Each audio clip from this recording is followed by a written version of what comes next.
Hello, hope you're well. My name's Keith and I'm a dad and I pay child maintenance for the child maintenance service.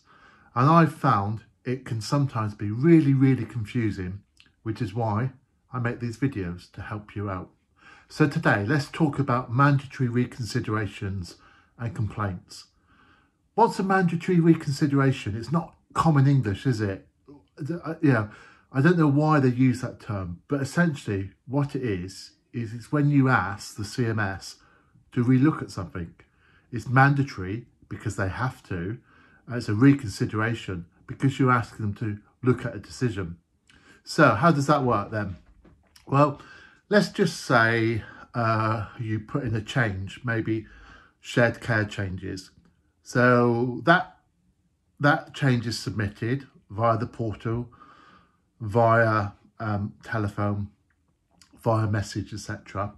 And they look at that. And if they disagree with that, you can appeal it. And you have 14 days to appeal. And that process is called a mandatory reconsideration.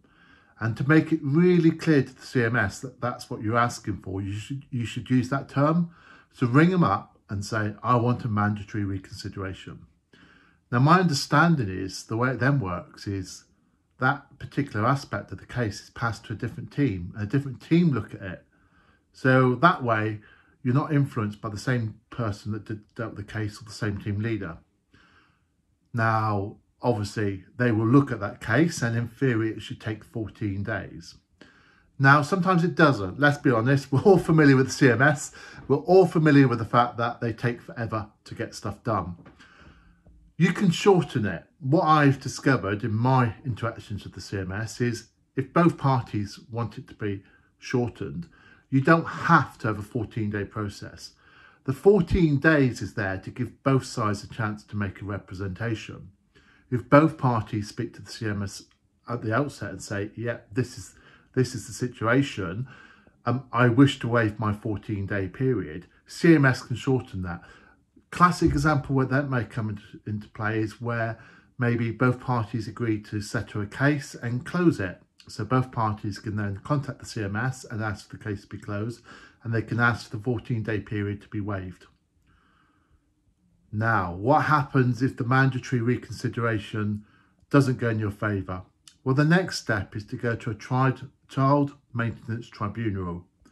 Now, you've got 30 days to apply for a tribunal.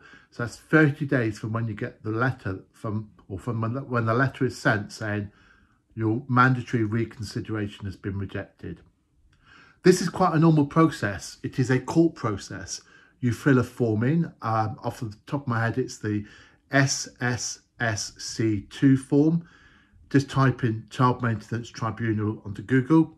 And that will take you to the form. In fact, if I remember, I'll post a link in the description below.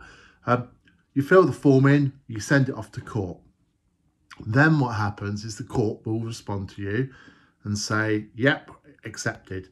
They contact CMS. Now, my understanding is CMS have a separate team that deal with tribunals. So again, you kind of get a mandatory reconsideration because they will look at your case. And in my experiences, what's happened is they've come back, looked at the case for the third, possibly the fourth time at that point, and they've actually ruled in my favour. And so, therefore, it hasn't been necessary to go to a tribunal, which is great because actually the waiting times for tribunals are around 18 months, which is no good if, for example, you're disputing payments. If you're a paying parent, for example, or if you're a receiving parent and you're not receiving what you should get. It's quite appalling, really, that it takes so long. But that's the timescales. That's just the way it is. Not a lot we could do about that, but there you go. So, common mistakes. People contact the CMS and they don't follow up on requests for evidence.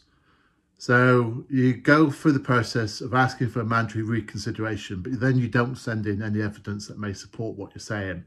Obviously, if you do that, you're not going to progress any further forward. Not responding at all. So if, for example, the receiving parent says you're not paying enough because of this, if you do not respond and you're the paying parent, chances are they will simply rule in favour against you.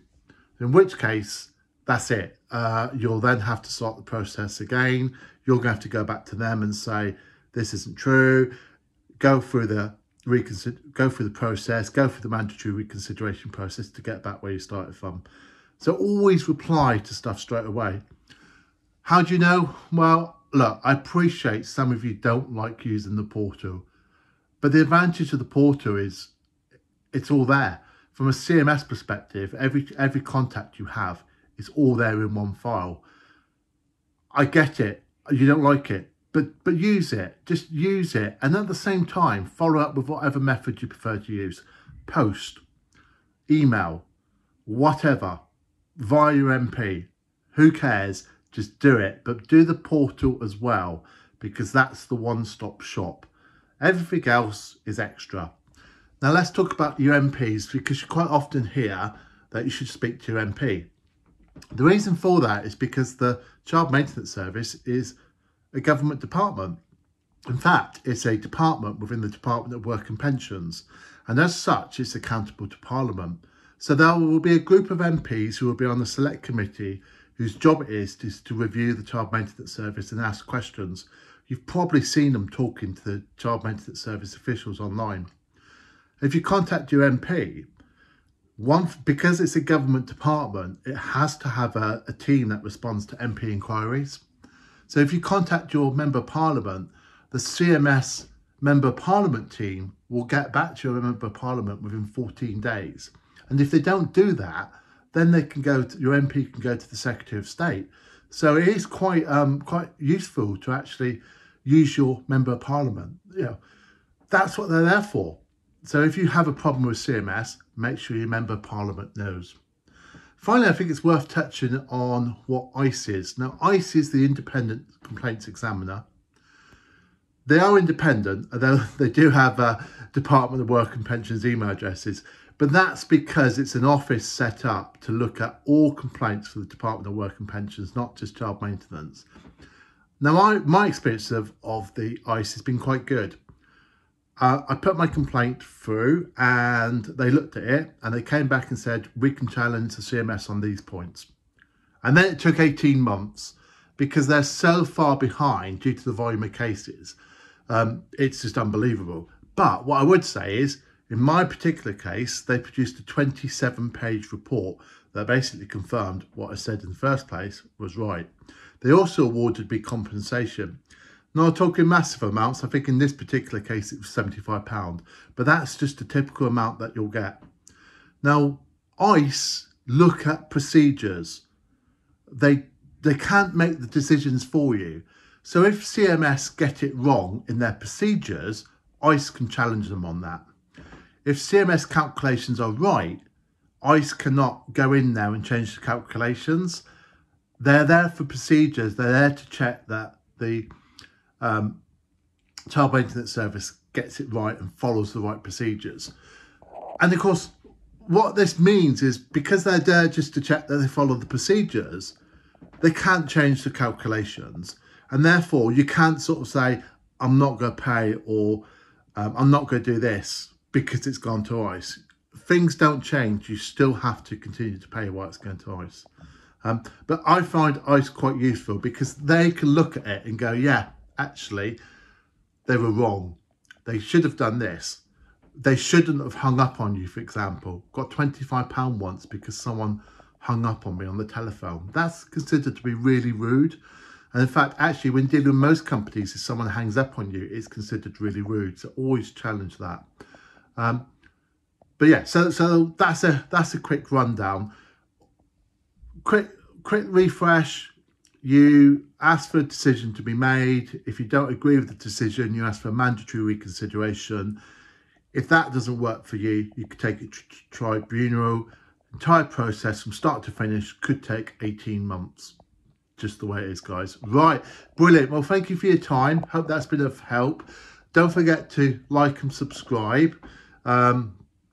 Channel's growing and it's quite good now because people are starting to ask questions, and obviously I'm able to make a video response. So if you've got a question, put it in the comments and maybe I'll do you a video to respond to it, or I'll come back to you directly via the comments. But like and subscribe. Thank you very much. Have a great day. See you on the next video. Cheers. Bye bye.